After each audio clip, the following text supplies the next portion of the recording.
ನಮಸ್ಕಾರ ಗೆಳೆಯರೇ, ದೇಶ ಪ್ರೇಮಿಗಳೇ, ನಮ್ಮ ಕನ್ನಡ ಡಿಫೆನ್ಸ್ ನ್ಯೂಸ್ ಯೂಟ್ಯೂಬ್ ಚಾನಲ್ಗೆ ಸ್ವಾಗತ ನಿಮಗೆ. ಆಕಾಶದಲ್ಲಿನ ಯುದ್ಧದ ಸ್ವರೂಪ ಈಗ ಸಂಪೂರ್ಣವಾಗಿ ಬದಲಾಗುತ್ತಿದೆ. ಹಿಂದೆ ಯುದ್ಧ ವಿಮಾನಗಳ ಶಕ್ತಿ ಎಂದರೆ ಅವುಗಳು ಎಷ್ಟು ವೇಗವಾಗಿ ಹಾರುತ್ತದೆ ಅಥವಾ ಎಷ್ಟು ಬಾಂಬ್ಗಳನ್ನು ಹೊತ್ತುಕೊಂಡು ಹೋಗುತ್ತವೆ ಎನ್ನುವುದು ಮುಖ್ಯವಾಗಿತ್ತು.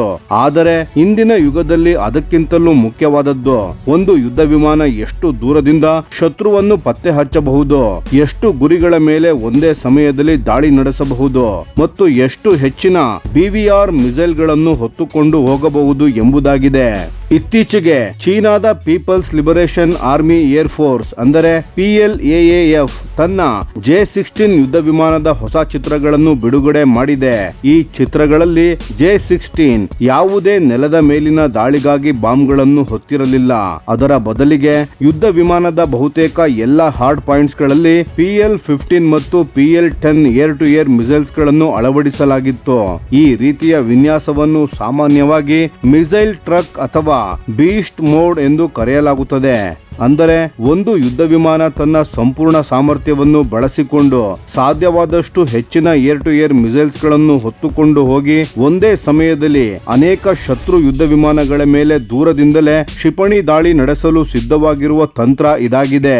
ಈ ಬೆಳವಣಿಗೆಯ ನಂತರ ಈಗ ಎಲ್ಲರ ಗಮನ ಭಾರತದ Su-30 MKI ಕಡೆ ತಿರುಗಿದೆ. ಪ್ರಶ್ನೆ ಏನೆಂದರೆ, ಭಾರತದ ಸೂಪರ್ ಸುಖೋಯ್ ಅಪ್ಗ್ರೇಡ್ ನಂತರ Su-30 MKI ಕೂಡ ಇದೇ ರೀತಿಯ ಅತ್ಯಂತ ಶಕ್ತಿಶಾಲಿ ಮಿಸೈಲ್ ಟ್ರಕ್ ಆಗಿ ರೂಪಾಂತರಗೊಳ್ಳಬಹುದೇ? ಈ ಪ್ರಶ್ನೆಗೆ ತಜ್ಞರ ಉತ್ತರ ಸ್ಪಷ್ಟವಾಗಿದೆ. ಹೌದು, ಖಂಡಿತವಾಗಿಯೂ ಸಾಧ್ಯ.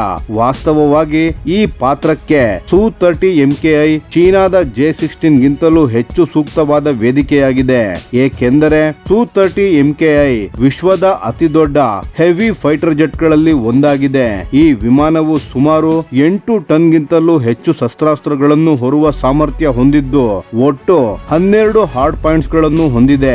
ಇಂದು ಭಾರತೀಯ ವಾಯುಪಡೆ ಸಾಮಾನ್ಯವಾಗಿ ಏರ್ ಸುಪೀರಿಯಾರಿಟಿ ಮಿಷನ್ಸ್ ನ ವೇಳೆ ಅಸ್ತ್ರ MK-1, R-77 ಮತ್ತು R-73 ಕ್ಷಿಪಣಿಗಳನ್ನು ಬಳಸುತ್ತದೆ. ಕೆಲವು ಸಂದರ್ಭಗಳಲ್ಲಿ ಬ್ರಹ್ಮೋಸ್ ಕ್ರೂಸ್ ಮಿಸೈಲ್ ಅಥವಾ ಗ್ರೌಂಡ್ ಸ್ಟ್ರೈಕ್ ವೆಪನ್ಸ್ ಗಳನ್ನು ಹೊತ್ತುಕೊಂಡು ಹೋಗುತ್ತದೆ. ಆದರೆ ಈ ಯುದ್ಧ ವಿಮಾನದ ರಚನೆ ನೋಡಿದರೆ ಅಗತ್ಯವಿದ್ದರೆ ಇದಕ್ಕಿಂತಲೂ ಅನೇಕ ಪಟ್ಟು ಹೆಚ್ಚು ಏರ್ ಟು ಏರ್ ಮಿಸೈಲ್ಸ್ ಗಳನ್ನು ಹೊರುವ ಸಾಮರ್ಥ್ಯ ಇದಕ್ಕಿದೆ.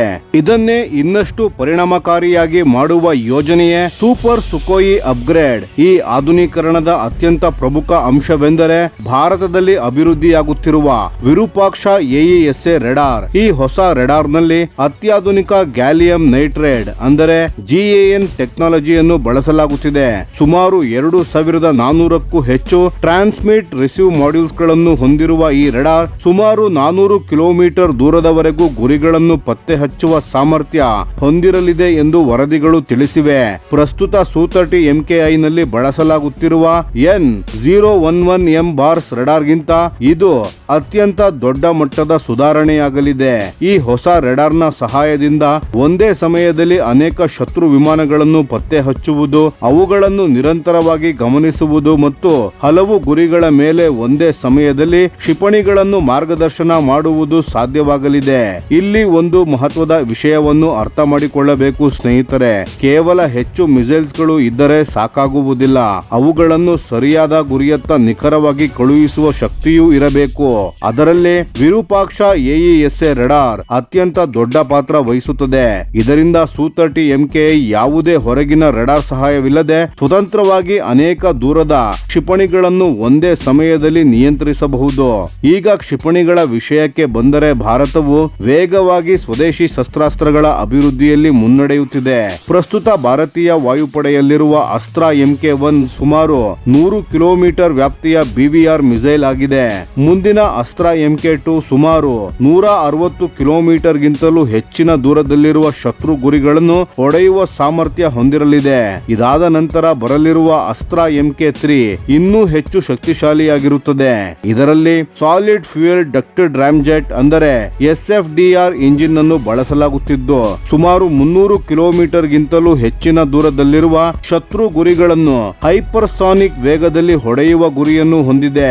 ಇದರ ಜೊತೆಗೆ ಸಮೀಪದ ವಾಯು ಯುದ್ಧಕ್ಕಾಗಿ ಆಸರಾಮ್ ಅಥವಾ ಅಸ್ತ್ರ ಐಆರ್ ಮುಂತಾದ ಶಾರ್ಟ್ ರೇಂಜ್ ಮಿಸೈಲ್ಸ್ ಗಳನ್ನು ಸೇರಿಸಿದರೆ ಭಾರತದ ಸು-30 MKI ಕೂಡ ಚೀನಾದ J-16 ಗೆ ಸಮಾನವಾದ ಅಥವಾ ಅದಕ್ಕಿಂತಲೂ ಹೆಚ್ಚಿನ ಏರ್ ಡಾಮಿನೆನ್ಸ್ ಕಾನ್ಫಿಗರೇಷನ್ ಪಡೆಯುವ ಸಾಧ್ಯತೆ ಇದೆ. ಇನ್ನೊಂದು ಪ್ರಮುಖ ಅಂಶವೆಂದರೆ ಸು-30 MKIನ 2 ಅತ್ಯಂತ ಶಕ್ತಿಶಾಲಿ AL-31 FP ಇಂಜಿನ್ಸ್ಗಳು. ಈ ಟ್ವಿನ್ ಇಂಜಿನ್ಸ್ಗಳು ಇರುವುದರಿಂದ ವಿಮಾನವು ಹೆಚ್ಚಿನ ಪ್ರಮಾಣದ ಮಿಸೈಲ್ಸ್ ಗಳನ್ನು ಹೊತ್ತಿದ್ದರೂ ಅದರ ಹಾರಾಟದ ಸಾಮರ್ಥ್ಯ, ವ್ಯಾಪ್ತಿ ಮತ್ತು ಕಾರ್ಯಕ್ಷಮತೆಯಲ್ಲಿ ದೊಡ್ಡ ಮಟ್ಟದ ಕುಸಿತ ಉಂಟಾಗುವುದಿಲ್ಲ.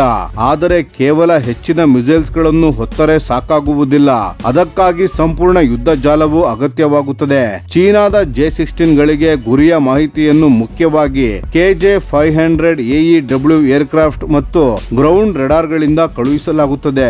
ಹೀಗಾಗಿ J-16 ತನ್ನ ರೆಡಾರ್ ಅನ್ನು ಆನ್ ಮಾಡದೇ ಇದ್ದರೆ ಶತ್ರುವಿನ ಮೇಲೂ ಕ್ಷಿಪಣಿಗಳನ್ನು ಉಡಾಯಿಸಲು ಸಾಧ್ಯವಾಗುತ್ತದೆ. ಇದರಿಂದ ಅದರ ಸ್ಥಾನ ಶತ್ರುವಿಗೆ ಸುಲಭವಾಗಿ ತಿಳಿಯುವುದಿಲ್ಲ. ಭಾರತವು ಇದೇ ರೀತಿಯ ಅತ್ಯಾಧುನಿಕ ವ್ಯವಸ್ಥೆಯನ್ನು ವೇಗವಾಗಿ ನಿರ್ಮಿಸುತ್ತಿದೆ. Integrated air command and control system ಅಂದರೆ IACCS ಭಾರತದ ನೇತ್ರ ಅವಾಕ್ಸ್ ಏರ್ಕ್ರಾಫ್ಟ್, ಗ್ರೌಂಡ್ ರೆಡಾರ್ ನೆಟ್ವರ್ಕ್ ಮತ್ತು ಸೆಕ್ಯೂರ್ ಟ್ಯಾಕ್ಟಿಕಲ್ ಡೇಟಾ ಲಿಂಕ್ಸ್ ಗಳ ಮೂಲಕ ಎಲ್ಲಾ ಯುದ್ಧ ವಿಮಾನಗಳು ಒಂದೇ ಜಾಲದಲ್ಲಿ ಸಂಪರ್ಕಗೊಂಡಿರುತ್ತವೆ. ಇದರಿಂದ ಯಾವುದೇ ಒಂದು ವಿಮಾನ ಮಾತ್ರವಲ್ಲ, ಸಂಪೂರ್ಣ ವಾಯುಪಡೆಯೇ ಒಂದೇ ಘಟಕವಾಗಿ ಕಾರ್ಯನಿರ್ವಹಿಸುವ ಸಾಮರ್ಥ್ಯ ಪಡೆಯುತ್ತವೆ. ಇನ್ನೂ ಒಂದು ತಾಂತ್ರಿಕ ಬದಲಾವಣೆ ಅಗತ್ಯವಾಗಬಹುದು. ಹೆಚ್ಚಿನ ಮಿಸೈಲ್ಸ್ ಗಳನ್ನು ಹೊರುವ ಸಲುವಾಗಿ ಹೊಸ ಡ್ಯುಯಲ್ ಲಾಂಚರ್ ಪಿಲಾನ್ಸ್ ಅಥವಾ ವಿಶೇಷ ಎಜೆಕ್ಟರ್ ರ್ಯಾಕ್ಸ್ ಗಳನ್ನು ಅಭಿವೃದ್ಧಿಪಡಿಸಬೇಕಾಗಬಹುದು. ಇದರ ಮೂಲಕ ಒಂದೇ ಹಾರ್ಡ್ ಪಾಯಿಂಟ್ ನಲ್ಲಿ 2 ಮಿಸೈಲ್ಸ್ ಗಳನ್ನು ಅಳವಡಿಸುವ ಅವಕಾಶ ಸಿಗಬಹುದು. ಅದೇ ಸಮಯದಲ್ಲಿ ಡ್ರ್ಯಾಗ್ ಕೂಡ ಕಡಿಮೆಯಾಗುತ್ತದೆ. ಇದುವರೆಗೆ ಭಾರತೀಯ ವಾಯುಪಡೆ ಸು-30 MKI ಅನ್ನು ಮಲ್ಟಿ ರೋಲ್ ಫೈಟರ್ ಜೆಟ್ ಆಗಿ ಬಳಸುತ್ತಿದೆ. ಅಂದರೆ ಒಂದೇ ಮಿಷನ್ ನಲ್ಲಿ ಏರ್ ಟು ಏರ್ ಹಾಗೂ ಗ್ರೌಂಡ್ ಸ್ಟ್ರೈಕ್ ಎರಡನ್ನು ನಿರ್ವಹಿಸುವ ರೀತಿಯಲ್ಲಿ ಕಾರ್ಯಾಚರಣೆ ನಡೆಸುತ್ತಿದೆ. ಆದರೆ ಭವಿಷ್ಯದಲ್ಲಿ ಭಾರತದ ಉತ್ತರ ಗಡಿಗಳಲ್ಲಿರುವ ಸವಾಲುಗಳನ್ನು ಗಮನಿಸಿದರೆ ಪರಿಸ್ಥಿತಿ ಬದಲಾಗುವ ಸಾಧ್ಯತೆ ಇದೆ. ಶತ್ರುಗಳ ಫೈಟರ್ ಏರ್ಕ್ರಾಫ್ಟ್, ಕ್ರೂಸ್ ಮಿಸೈಲ್ಸ್ ಮತ್ತು ಡ್ರೋನ್ಸ್ ಗಳ ಬೆದರಿಕೆ ಹೆಚ್ಚುತ್ತಿರುವ ಹಿನ್ನೆಲೆಯಲ್ಲಿ ಸಂಪೂರ್ಣವಾಗಿ ಏರ್ ಸುಪೀರಿಯಾರಿಟಿಗಾಗಿ ಸಜ್ಜುಗೊಂಡಿರುವ ಮಿಸೈಲ್ ಟ್ರಕ್ ಸು-30 MKI ಗಳನ್ನು ನಿಯೋಜಿಸುವುದು ಭಾರತೀಯ ವಾಯುಪಡೆಗೆ ಅತ್ಯಂತ ಪರಿಣಾಮಕಾರಿ ತಂತ್ರವಾಗಬಹುದು.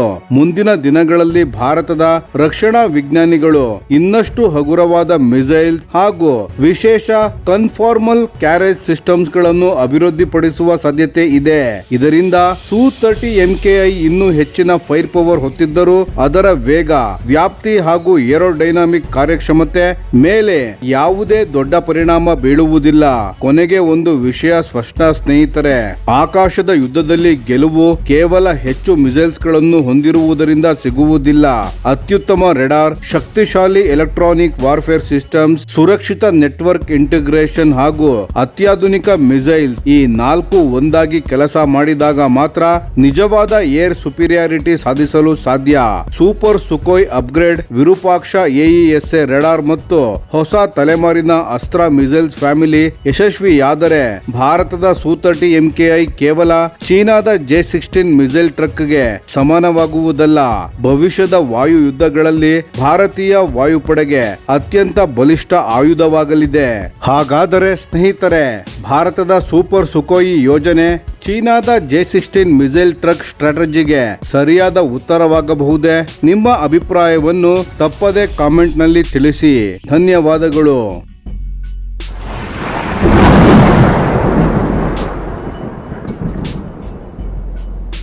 ಈ ವಿಡಿಯೋ ನಿಮಗೆ ಇಷ್ಟವಾಗಿದ್ದರೆ ಲೈಕ್ ಮಾಡಿ ಮತ್ತು ನಮ್ಮ ಚಾನೆಲ್ ಅನ್ನು ಸಬ್ಸ್ಕ್ರೈಬ್ ಮಾಡಿ ಹಾಗೂ ಬೆಲ್ ಐಕಾನ್ ಒತ್ತಿ.